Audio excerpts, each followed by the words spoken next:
ആകാശവാണി.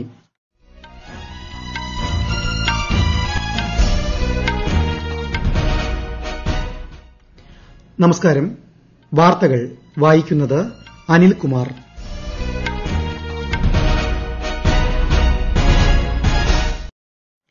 പ്രധാന വാർത്തകൾ. പ്രധാനമന്ത്രി നരേന്ദ്രമോദി നാളെ ഗുജറാത്തിലെ നിരവധി വികസന പദ്ധതികൾക്ക് തറക്കല്ലിടും. കർഷകരുടെ താൽപര്യം സംരക്ഷിക്കാൻ സർക്കാർ സദാ സന്നദ്ധമെന്ന് കേന്ദ്രമന്ത്രി രാജ്നാഥ് സിംഗ്. സർക്കാരിന് പിന്തുണയുമായി 10 കർഷക സംഘടനകൾ കൂടി. ജിഎസ്ടി നഷ്ടപരിഹാരമായി കേന്ദ്ര സർക്കാർ സംസ്ഥാനങ്ങൾക്ക് 6000 കോടി രൂപ വിതരണം ചെയ്തു.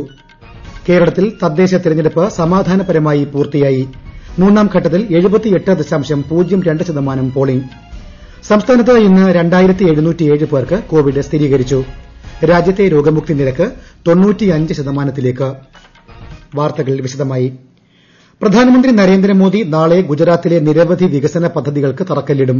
ഉപ്പുവെള്ള ശുദ്ധീകരണ പ്ലാന്റ്, സങ്കര ഊർജ്ജോൽപാദന പാർക്ക്, പാൽ സംസ്കരണ പാക്കിംഗ് പ്ലാന്റ് എന്നീ പദ്ധതികളും പ്രധാനമന്ത്രി തുടക്കം കുറിക്കുന്നവയിൽ ഉൾപ്പെടുന്നു. കച്ചിലെ ദോർഡോയിലും സന്ദർശനം നടത്തുന്ന അദ്ദേഹം സാംസ്കാരിക പരിപാടിക്കും സാക്ഷ്യം വഹിക്കും. വിശദാംശങ്ങളുമായി ജോസ്ന.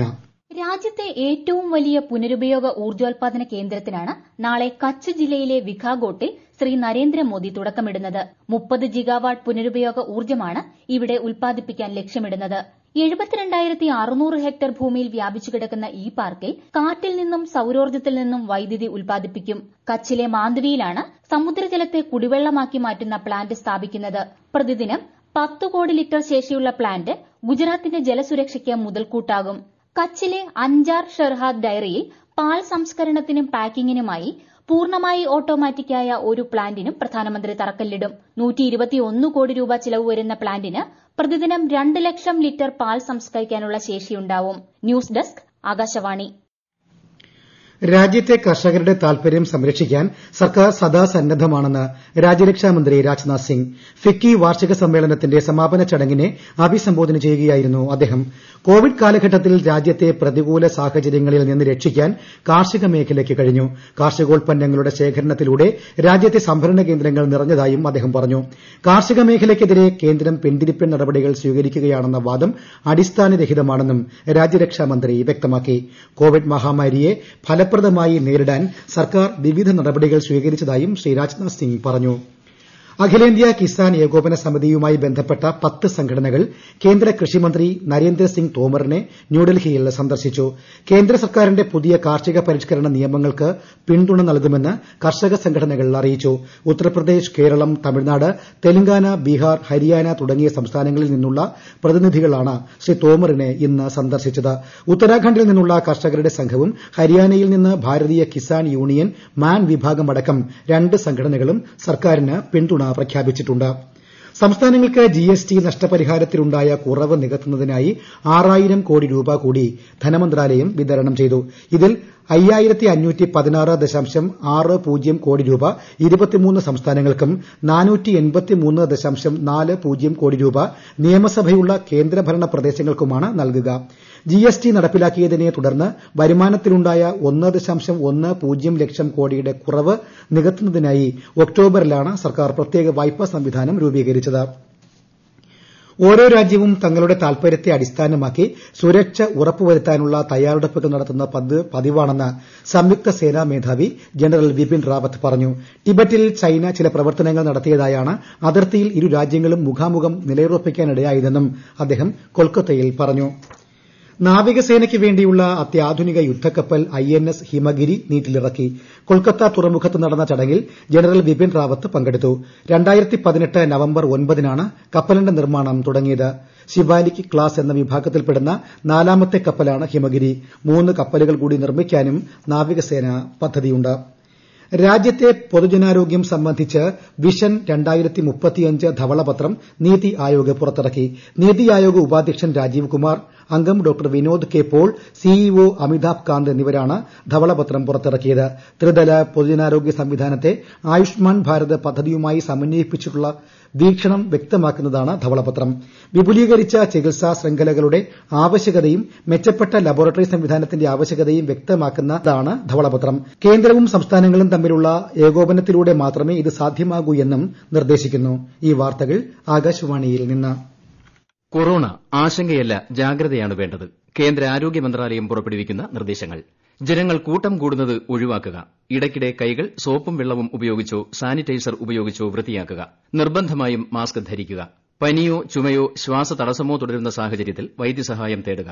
കൊറോണയെ സംബന്ധിച്ച വിവരങ്ങൾക്ക് ആരോഗ്യ മന്ത്രാലയത്തിന്റെ 1075-ലും ദിശയുടെ 1056-ലും ബന്ധപ്പെടാം.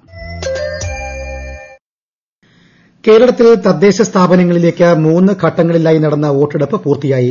1ഉം 2ഉം ഘട്ടങ്ങളെ അപേക്ഷിച്ച് മൂന്നാം ഘട്ടത്തിൽ 78.02% പോളിംഗാണ് രേഖപ്പെടുത്തിയത്. തെരഞ്ഞെടുപ്പ് കമ്മീഷന്റെ അന്തിമ കണക്കുകൾ പുറത്തുവരുന്നതോടെ ഈ നിലയിൽ ഇനിയും മാറ്റം വരാനാണ് സാധ്യത. ആദ്യഘട്ടത്തിൽ 73.12%വും രണ്ടാം ഘട്ടത്തിൽ 76.78% വോട്ടർമാരാണ് സമ്മതിദാനാവകാശം രേഖപ്പെടുത്തിയത്. ഇതോടെ സംസ്ഥാനത്തെ പോളിംഗ് ശരാശരി 75.97%. 78.43% രേഖപ്പെടുത്തിയ മലപ്പുറത്താണ് കൂടുതൽ പേർ വോട്ട് ചെയ്തത്. കോഴിക്കോട്ട് 78.26%വും കണ്ണൂരിൽ 77.82%വും കാസർഗോഡ് 76.52%വും പോളിംഗ് രേഖപ്പെടുത്തി. കോഴിക്കോട് കോർപ്പറേഷനിൽ 69.45%വും കണ്ണൂർ കോർപ്പറേഷനിൽ 70.31% പേർ വോട്ട് ചെയ്തു. നേരിയ സംഘർഷങ്ങൾ ഒഴിച്ചാൽ തെരഞ്ഞെടുപ്പ് പൊതുവെ സമാധാനപരമായിരുന്നു. നാദാപുരം തെരുവം പറമ്പിൽ തടിച്ചുകൂടിയ ജനങ്ങളെ പിരിച്ചുവിടാൻ പോലീസ് ബലം പ്രയോഗിച്ചു. കോഴിക്കോട് ബേപ്പൂരിൽ വോട്ട് ചെയ്ത് മടങ്ങിയ വയോധിക ഹൃദയാഘാതം മൂലം മരിച്ചു. മിക്ക ബൂത്തുകളിലും രാവിലെ മുതൽ വലിയ തിരക്കാണ് അനുഭവപ്പെടുന്നത്. മുഖ്യമന്ത്രി പിണറായി വിജയൻ, കെപിസിസി അധ്യക്ഷൻ മുല്ലപ്പള്ളി രാമചന്ദ്രൻ, സിപിഐഎം സംസ്ഥാന സെക്രട്ടറി കോടിയേരി ബാലകൃഷ്ണൻ എന്നിവരും ഇന്ന് വോട്ട് ചെയ്ത പ്രമുഖരിലുണ്ട്. പാലാരിവട്ടം പാലം അഴിമതി കേസിൽ അറസ്റ്റിലായ മുൻ മന്ത്രി വി കെ ഇബ്രാഹിം കുഞ്ഞിന് ഹൈക്കോടതി ജാമ്യം നിരസിച്ചു. Single bench justice P V കുഞ്ഞികൃഷ്ണനാണ് ഇബ്രാഹിം കുഞ്ഞിന്റെ ജാമ്യാപേക്ഷ തള്ളിയത്. നവംബർ 26-നാണ് ഇബ്രാഹിം കുഞ്ഞിനെ വിജിലൻസ് അറസ്റ്റ് ചെയ്തത്. ആരോഗ്യ പ്രശ്നങ്ങൾ ഉള്ളതിനാൽ ജാമ്യം അനുവദിക്കണമെന്നാണ് ഇബ്രാഹിം കുഞ്ഞ് ആവശ്യപ്പെട്ടിരുന്നത്. സംസ്ഥാനത്ത് ഇന്ന് 2707 പേർക്ക് കോവിഡ് സ്ഥിരീകരിച്ചതായി ആരോഗ്യമന്ത്രി കെ കെ ശൈലജ അറിയിച്ചു.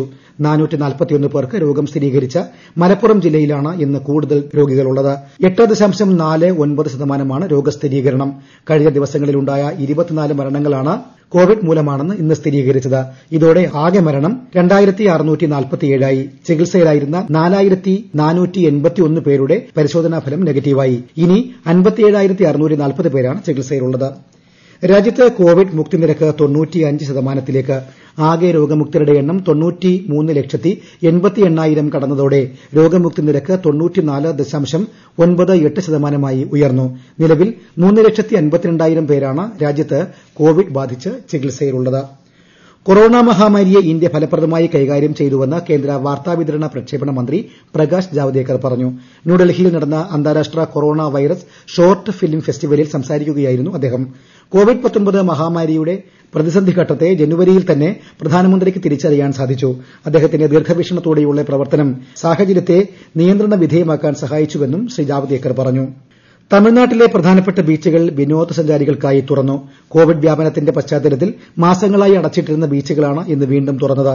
ചെന്നൈയിലെ മറീന ബീച്ച്, മഹാബലിപുരം ഉൾപ്പെടെയുള്ള ബീച്ചുകളാണ് കോവിഡ് സാഹചര്യം മെച്ചപ്പെട്ടതിന്റെ അടിസ്ഥാനത്തിൽ തുറന്നത്.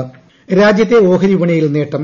ബോംബെ ഓഹരി സൂചിക സെൻസെക്സ് 154 പോയിന്റ് ഉയർന്ന് 46,253ലും ദേശീയ ഓഹരി സൂചിക നിഫ്റ്റി 44 പോയിന്റ് ഉയർന്ന് 13,558ലുമാണ് ഇന്നത്തെ വ്യാപാരം അവസാനിപ്പിച്ചത്. പ്രധാന വാർത്തകൾ വീണ്ടും. പ്രധാനമന്ത്രി നരേന്ദ്രമോദി നാളെ ഗുജറാത്തിലെ നിരവധി വികസന പദ്ധതികൾക്ക് തറക്കല്ലിടും. കർഷകരുടെ താൽപര്യം സംരക്ഷിക്കാൻ സർക്കാർ സദാ സന്നദ്ധമെന്ന് കേന്ദ്രമന്ത്രി രാജ്നാഥ് സിംഗ്. സർക്കാരിന് പിന്തുണയുമായി 10 കർഷക സംഘടനകൾ കൂടി. GST നഷ്ടപരിഹാരമായി കേന്ദ്ര സർക്കാർ സംസ്ഥാനങ്ങൾക്ക് 6,000 കോടി രൂപ കൂടി വിതരണം ചെയ്തു. കേരളത്തിൽ തദ്ദേശ തെരഞ്ഞെടുപ്പ് സമാധാനപരമായി പൂർത്തിയായി.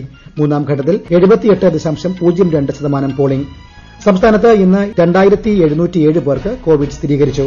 രാജ്യത്തെ രോഗമുക്തി നിരക്ക് 95%ലേക്ക്. വാർത്തകൾ കഴിഞ്ഞു.